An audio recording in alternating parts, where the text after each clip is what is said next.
চাপ বলয়। আমাদের আজকের আলোচনার বিষয় হচ্ছে চাপ বলয়।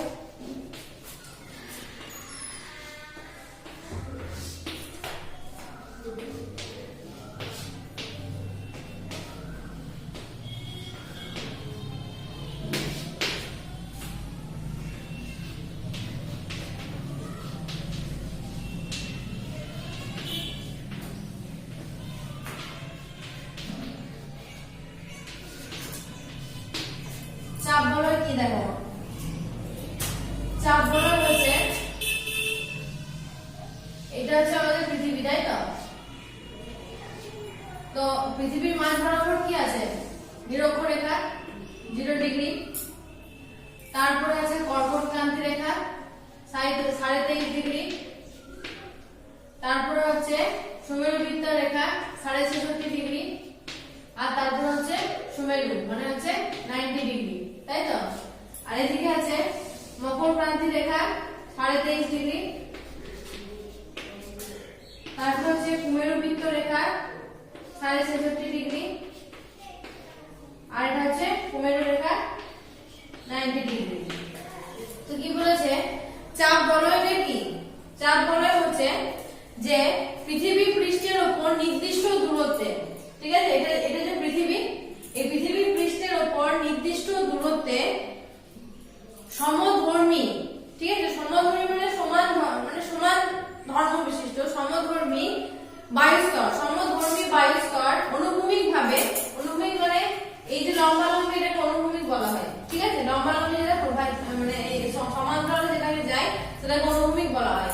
তো অনুভূমিক ভাবে কয়েক হাজার কিলোমিটার স্থান জুড়ে পৃথিবীকে বলয় আকারে বেষ্টন করে আছে। বলয় আকারে মানে পৃথিবী যেমন গোল সেরকম গোল করে, এইরকম গোল টাইপের এরকম গোল করে বেষ্টন করে আছে বলয় আকারে, এই জন্য আমরা কি বলি বলয় আকারে, ঠিক আছে, বলয় আকারে বেষ্টন করে আছে, ঠিক আছে, এরকম বলয় আকারে বেষ্টন করে আছে, একে বলা হয় চাপ বলয়। কি বললাম? যে পৃথিবী পৃষ্ঠের উপর নির্দিষ্ট দূরত্বে মানে পৃথিবী পৃষ্ঠের উপর নির্দিষ্ট দূরত্বে সমধর্মী, ঠিক আছে, বায়ুস্তর মানে সমান ধর্ম বিশিষ্ট যে বায়ুস্তর গুলো, সমধর্মী বায়ুস্তর কয়েক হাজার কিলোমিটার স্থান জুড়ে পৃথিবীকে বলয় আকারে বেষ্টন করে আছে। তাহলে পৃথিবী পৃষ্ঠের উপরে সমান দূরত্ব মানে নির্দিষ্ট দূরত্বে, পৃথিবী পৃষ্ঠের উপর নির্দিষ্ট দূরত্বে সমধর্মী বায়ুস্তর কয়েক হাজার বর্গ কিলোমিটার স্থান জুড়ে পৃথিবীকে বলয় আকারে বেষ্টন করে আছে। এটা হচ্ছে আমাদের বায়ুচাপ বলয়, ঠিক আছে। তো আমাদের প্রথম বায়ুচাপ বলয় প্রথম হচ্ছে নিরক্ষীয় চাপ বলয়, ঠিক আছে। তো নিরক্ষরেখায় কি চাপ বলয় লক্ষ্য করা যায়? তো প্রথমে 0 ডিগ্রিতে হচ্ছে নিরক্ষীয় নিম্নচাপ বলয়, ঠিক আছে। তো নিরক্ষীয় নিম্নচাপ বলয় কেন বলি আমরা?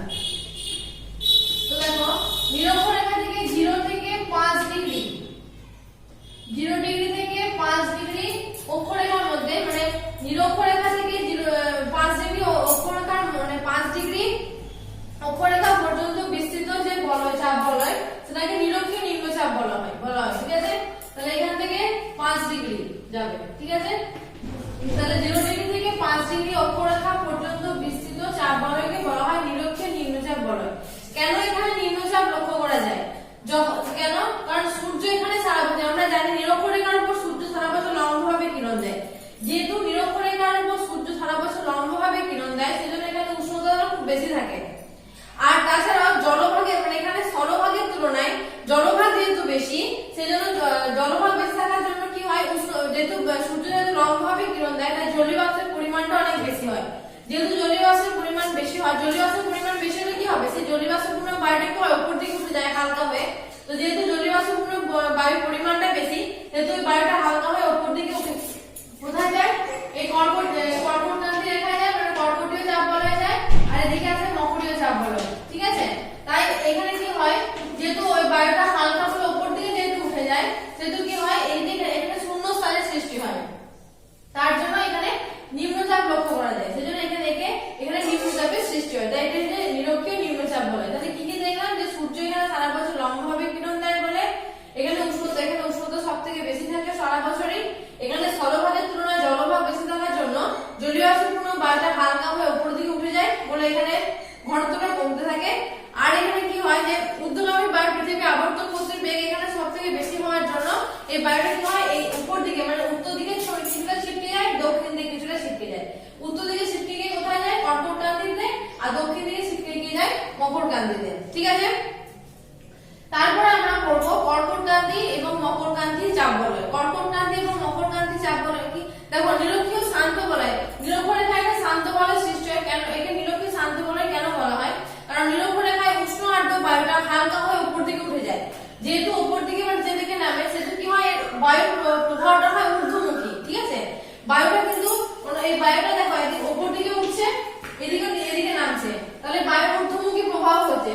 বায়ুটা সমান্তরালে প্রবাহিত হয় না, বায়ুটা কিন্তু এরকম ভাবে প্রবাহিত হয় না, এই উপর দিকে উঠছে আর নিচের দিকে নামছে। যেহেতু বায়ুর ঊর্ধ্বমুখী প্রবাহ লক্ষ্য করা যায়, সমান্তরাল প্রবাহ লক্ষ্য করা যায় না যেহেতু বায়ু, সেজন্য এখানে কি হয় এখানে সবসময় একটা শান্ত অবস্থা বিরাজ করে। যেহেতু শান্ত অবস্থা বিরাজ করে সেহেতু এইখানে জাহাজগুলোকে নিয়ে যেতে অসুবিধা হয় বা জাহাজগুলো থেমে যায় এখানে, সেজন্য একে শান্ত বলয় বলা হয়। তাই এখানকার বিজ্ঞানীরা এগুলোকে শান্ত বলয়কে একটা নামে অভিহিত করেছে, সেটা হচ্ছে ডোলড্রামস, যার মানে হচ্ছে বা ডোলড্রামস এর অর্থ হচ্ছে একে ডোলড্রামস বলা হয়। ঠিক আছে, ডোলড্রামস বলে, যার অর্থ হচ্ছে শান্ত অবস্থা। ঠিক আছে, শান্ত অবস্থা। বুঝতে পারলে? নিরক্ষীয় নিম্নচাপ বলয়কে কি বলা হয়? ডোলড্রামস বলা হয়, যার অর্থ হচ্ছে শান্ত অবস্থা। এবারে হচ্ছে যে কর্কটীয় মকরীয় চাপ বলয়। কর্কটীয় মকরীয় কি চাপ বলয় লক্ষ্য করা যায়? কর্কটীয় মকরীয় কি চাপ বলয় লক্ষ্য করা যায়? কর্কটীয় হয় উচ্চচাপ বলয়, কর্কটীয় উচ্চচাপ বলয়,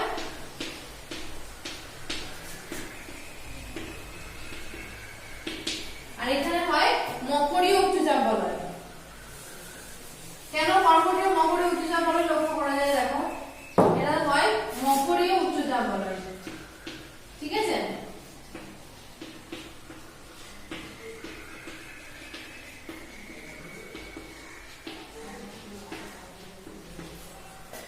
দেখো নিরক্ষরে এটা 5 ডিগ্রি পর্যন্ত গেল। এবার এখানে হচ্ছে এরপরে হচ্ছে 25 থেকে 30 ডিগ্রি, 25 ডিগ্রি থেকে 30 ডিগ্রি বা 35 ডিগ্রি। ঠিক আছে, 25 ডিগ্রি থেকে 35 ডিগ্রি উত্তর দক্ষিণ অক্ষরেখার মধ্যে যে চাপ বলয় লক্ষ্য করা যায় সেটাকে বলা হয় কর্কটীয় উচ্চচাপ বলয় ও মকরীয় উচ্চচাপ বলয়। এখানে কি হয় নিরক্ষরেখা থেকে উষ্ণ আর্দ্র বায়ুটা উপর দিকে উঠে যাচ্ছে। ঠিক আছে, আর কি হচ্ছে না এই যে এখানে আছে সুমেরু বৃত্ত, কুমেরু বৃত্ত, এর উপর দিকে আছে সুমেরু বৃত্ত, নিচের দিকে আছে কুমেরু বৃত্ত।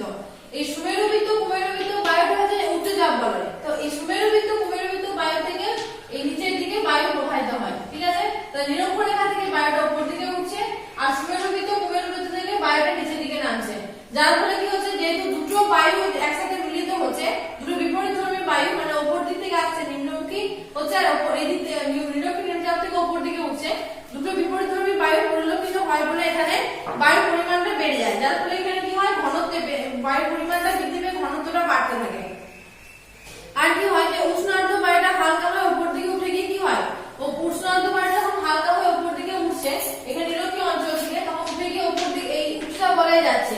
আবার এই সুমেরুবৃত্ত অঞ্চল থেকে বায়ুটা কি হয় নিচের দিকে নামছে। ঠিক আছে, সুমেরুবৃত্ত অঞ্চল থেকে বায়ুটা নিচের দিকে নামছে, যার ফলে কি হয় এখানে বায়ুর উষ্ণতাটা বেশি হয়। ঠিক আছে, তারপরে কি বলছে যে বিক্ষিপ্ত অঞ্চলে এখানে দুটো যেহেতু উপর দিক থেকে নামছে আর নিচের দিক থেকে উপর দিকে উঠছে, যার ফলে এখানে বায়ুটা শীতল এবং ভারী হয়। শীতল এবং ভারী হলে কি হয় সেখানে উচ্চচাপের সৃষ্টি হয়। তারপরে দেখো অশ্বক্ষাংশ কেন বলা হয়? অশ্বক্ষাংশ কাকে বলে না 16 শতকে কি হয় কর্কটীয় এবং মকরীয় উচ্চচাপ বলয় অঞ্চলে কি হয়েছে যে এখানে জাহাজগুলো গতিহীন হয়ে পড়ে। ঠিক আছে, কেন গতিহীন পড়তো বা এখানে কেন গতিহীন হয়ে পড়ে? কারণ যখন মধ্যপ্রাচ্য বা ইউরোপ থেকে আসা ঘোড়াভর্তি জাহাজগুলো যখন আসতো তখন এই পশ্চিম ভারতীয় দ্বীপপুঞ্জ মানে এই যে কর্কটীয় মকরীয় মানে 30 থেকে 35 অক্ষরেখার মধ্যে যে জায়গা কর্কটীয় মকরীয় এবং আমেরিকা যাওয়ার সময় কি হতো জাহাজগুলো যেতে মানে ওই দূরত্বটা যেতে অনেকটা টাইম লাগতো, অনেকটা সময় লাগতো। সেই সময়টাকে কম করার জন্য কি করতো ওই সময়টাকে কম করার জন্য এবং জাহাজের ভারটাকে আরো লাঘব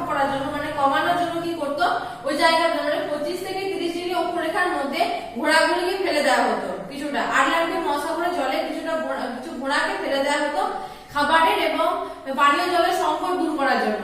তো যেহেতু এখানে যেহেতু গতিহীন হয়ে পড়তো, যেহেতু ওখান থেকে দূরত্বটা যেতে অনেকটা সময় লাগতো, সেহেতু ওখানে জাহাজগুলো ঘোড়াগুলিকে ফেলে দেওয়ার ফলে কি করা হতো ওখানে, এবং খাবার ও পানীয় জলের সংকট মেটানোর জন্য ঘোড়াগুলিকে আটলান্টিক মহাসাগর জলে ফেলে দেওয়া হতো। তো এই 25 থেকে 30 ডিগ্রি অক্ষরেখার যে অংশটাকে বলা হয় অশ্ব অক্ষাংশ। তারপরে যেটা আছে অশ্ব অক্ষাংশ পড়া আছে, দেখো আমাদের এখানে আছে সুমেরু বৃত্ত প্রদেশীয়, সুমেরু বৃত্ত প্রদেশীয়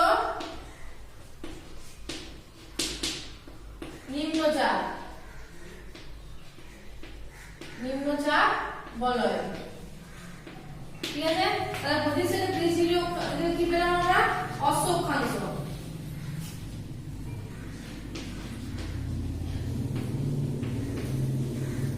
ঠিক আছে, আর এটা হচ্ছে কুমেরু বৃত্ত প্রদেশীয় নিম্নচাপ বলয়।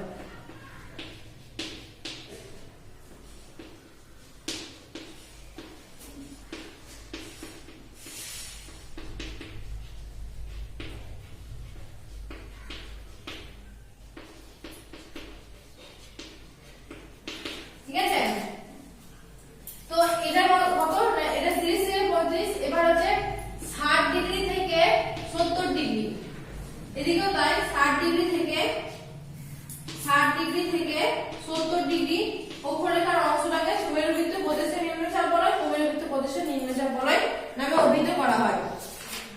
কি বলছে, দুই গোলার্ধের মেরু অঞ্চলের তুলনায় পার্শ্ববর্তী মেরু বৃত্ত প্রদেশীয় অঞ্চলে উষ্ণতা বেশি হয়। মানে মেরু অঞ্চলের তুলনায়, এটা হচ্ছে সুমেরু, এটা হচ্ছে সুমেরু, আর এটা হচ্ছে কুমেরু, তাই তো?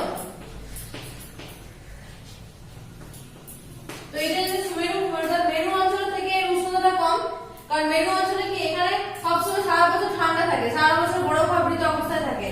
তো যেহেতু বরফ আবৃত অবস্থায় থাকে সেহেতু এখানে বাতাসটা কি হয় ভারী এবং শীতল হয়। তাহলে মেরু অঞ্চল থেকে সুমেরু বৃত্ত এবং কুমেরু বৃত্ত প্রদেশের নিম্নচাপ বলয়ে বায়ুর উষ্ণতাটা কম থাকে। বায়ুর উষ্ণতা কম থাকার জন্য কি হয়, এখানে বায়ুটাকে উত্তর দক্ষিণ দিকে ছিটকে যায়, মানে এদিকেও ছিটকে যায় ওদিকে কিছুটা ছিটকে যায়। ঠিক আছে, উত্তর দক্ষিণ দিকে ছিটকে যায়, যার ফলে দুই ক্রান্তীয় অঞ্চলের দিকে মানে কিছুটা বায়ু এই কর্কট ক্রান্তীয় অঞ্চলের দিকে নেমে আসে, মকর ক্রান্তীয় অঞ্চলের দিকে, আবার কিছুটা বায়ু এই সুমেরু এবং দিকে উঠে যায়, কিছুটা কুমেরু দিকে উঠে যায়। ঠিক আছে, তাহলে দুই আবর্তন গতির জন্য কিছুটা ক্রান্তীয় অঞ্চলের দিকে এবং কিছুটা মেরু অঞ্চলের দিকে প্রবাহিত হয়। ঠিক আছে, এই জন্য কি হয় যে সুমেরু অঞ্চলে, যার ফলে উত্তর গোলার্ধ সুমেরু বৃত্ত প্রদেশীয় অঞ্চল থেকে বায়ুটা কিছুটা কুমেরু অঞ্চলের দিকে বা কর্কট ক্রান্তীয় অঞ্চলের দিকে, কিছুটা মকর ক্রান্তীয় অঞ্চলের দিকে বা কুমেরু অঞ্চলের দিকে প্রবাহিত হয়। এরপর হচ্ছে মেরু অঞ্চল কি 80 থেকে 90 ডিগ্রি অক্ষরেখার মধ্যে যে অঞ্চল লক্ষ্য করা যায় সেটাকে সুমেরু বা কুমেরু অঞ্চল বলা হয়। তো এখানে সুমেরু, এখানে উচ্চচাপ বলয় সৃষ্টি হয়েছে, সুমেরু এবং কুমেরু উচ্চচাপ বলয়।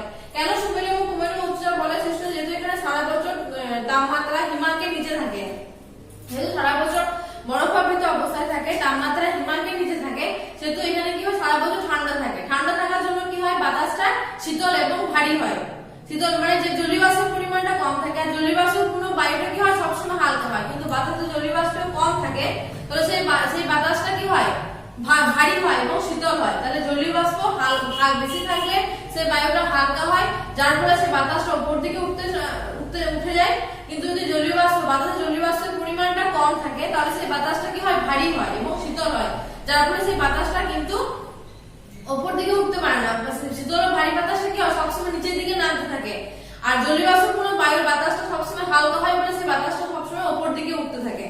তো মেরু অঞ্চলে কেন শীতল বাতাস, কারণ সবসময় ঠান্ডা থাকে সারা বছর, সেখানে সূর্য কিরকম ভাবে কিরণ দেয় সারা বছর তীর্যক ভাবে কিরণ দেয়, একদম মানে সেখানে সূর্যরশ্মি পৌঁছায় না, যার ফলে কি হয় সারা বছর সেখানে ঠান্ডা থাকে, আর ঠান্ডা থাকার জন্য তাপমাত্রা সবসময় হিমাঙ্কের দিকে নেমে থাকে বলে সেখানে সারা বছর কি থাকে না বাতাসটাও শীতল এবং ভারী হয়।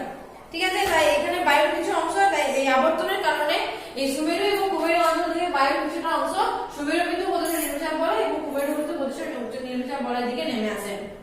তাহলে আমরা চাপ বলয় সম্পর্কে কি জানলাম, যে পৃথিবীর পৃষ্ঠ থেকে নির্দিষ্ট দূরত্বে, তাই তো পৃথিবীর পৃষ্ঠ থেকে নির্দিষ্ট দূরত্বে সমধর্মী বায়ুর মানে বায়ু স্তর কয়েক হাজার কিলোমিটার স্থান জুড়ে কি করছে না, কয়েক হাজার কিলোমিটার স্থান জুড়ে পৃথিবীকে বলয় আকারে বেষ্টন করে আছে। সেই বলয় আকারে বেষ্টন করে থাকাকে বলা হয় চাপ বলয়। তো চাপ বলয়ের মধ্যে প্রথমে হচ্ছে আমাদের 0 থেকে 5 ডিগ্রি অক্ষরেখার মধ্যে হচ্ছে আমাদের নিরক্ষীয় নিম্নচাপ বলয়। কেন নিম্নচাপ বলয়? যেহেতু এখানে সারা বছর সূর্য লম্বভাবে কিরণ দেয়, আর সেখানে জলভাগে মানে জলভাগটা স্থলভাগের তুলনায় বেশি থাকার জন্য কি হয়, যেহেতু সূর্য সারা বছর লম্বভাবে কিরণ দেয় এবং জলভাগ বেশি থাকে, তার জন্য সেখানকার জলীয়বাষ্প বাতাসে জলীয়বাষ্পের পরিমাণটা বেশি থাকে। জলীয়বাষ্পপূর্ণ বায়ুটা কিরকম হয়? হালকা হয়। যেহেতু বাতাসে জলীয়বাষ্পের পরিমাণটা কম থাকে, সেজন্য কি হয়, বাতাসটা হালকা হয়। হালকা হয়ে যাওয়ার ফলে কি হয়, সেটা হালকা হয়ে উপর দিকে উঠে যায়। উপর দিকে উঠে যাওয়ার ফলে সেখানে কি হয়, শূন্য স্থানের সৃষ্টি হয়, যার ফলে সেখানে নিম্নচাপের সৃষ্টি হয়। এবার হচ্ছে কর্কটীয় উচ্চচাপ বলয় এবং মকরীয় উচ্চচাপ বলয়। কর্কটীয় মকর উচ্চচাপ বলয় কোথায় সৃষ্টি হয় না, 5 ডিগ্রির পরে 25 থেকে 35 ডিগ্রি অক্ষাংশের মধ্যে এই কর্কটীয় উচ্চচাপ বলয় মকরীয় উচ্চচাপ বলয় সৃষ্টি হয়।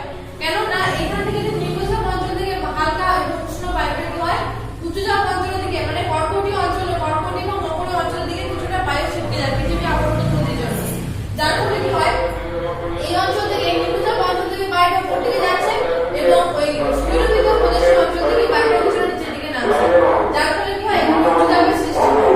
ঠিক আছে, তারপরে হচ্ছে যে আমাদের সুমেরুবৃত্ত প্রদেশের নিম্নচাপ বলয় এবং ভূমেরুবৃত্ত প্রদেশের নিম্নচাপ বলয়। সুমেরুবৃত্ত প্রদেশের নিম্নচাপ বলয় এবং ভূমেরুবৃত্ত প্রদেশের নিম্নচাপ বলয় কি হয় না, এই যে সুমেরু এবং কুমেরু অঞ্চল থেকে যে শীতল এবং ভারী বাতাসটা কিছুটা কি হয়, এই সুমেরুবৃত্ত অঞ্চলের দিকে নেমে আসে। অল্প পরিমাণ, কিছু পরিমাণ শীতল ও ভারী বাতাস, কারণ এখানে সারা বছর ঠান্ডা থাকে, মানে তাপমাত্রা সারা বছর হিমালয়ের নিচে নেমে থাকে বলে এখানকার বাতাসটা শীতল ও ভারী হয়। আর এখানে সূর্যরশ্মি সারা বছর তীব্রভাবে কিরণ দেওয়ার জন্য তাপমাত্রা সবসময় হিমালয়ের নিচে থাকে, যার ফলে এখানে সারা বছর বরফাবৃত অবস্থায় থাকে, তাই এখানকার বাতাসটাও শীতল এবং ভারী। তো শীতল এবং ভারী বাতাস সবসময় কি হয়, নিচের দিকে নামতে থাকে, যার ফলে কিছুটা বাতাস এই সুমেরুবৃত্ত প্রদেশের দিকে প্রবাহিত হয়। কিন্তু সুমেরুবৃত্ত প্রদেশের যেহেতু এখানে নিম্নচাপ, সেখানে যেহেতু এখানে উষ্ণতা বেশি থাকে, মানে কর্কটীয় এবং মকরীয় অঞ্চল থেকে এই উষ্ণতা কিছুটা বেশি থাকে এবং হালকা হয়, যার ফলে এই বায়ুটা কি হয়, কিছুটা আবার উপর দিকে উঠে যায়, কিছুটা আবার নিচের দিকে নেমে যায়।